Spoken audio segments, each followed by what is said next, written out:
Hello mga katiktik, magandang umaga po. Alam niyo po ba ang pagla-live ay malaking tulong po para ma-monetize po tayo sa in-stream ads po. So mga katiktik, kung mapapansin niyo po ang ating mga requirements or criteria po sa in-stream ads ay mayroon po tayong 60 days para makuha po natin yung 60k minute viewed po. So mga katiktik, ang pagla-live ay talagang makakatulong po ito. So itong setting na to mga katiktik ay makakatulong po sa inyo para ma-monetize na po dito sa in-stream ads po. So kung mapapansin niyo po dyan sa deletion settings po is i-click nyo lang po yan. Pagkatapos po is makikita nyo po dyan yung keep for 30 days only.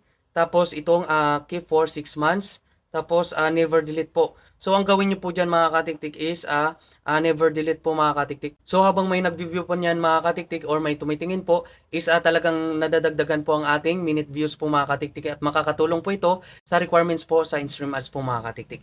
Pagkatapos po dyan, ang kailangan lang po syempre yung privacy din po dito is ipapublic din po natin mga katiktik no. Pagkatapos po is yan ipopost na po natin mga katiktik. So gawin niyo po yan mga katiktik after live po no.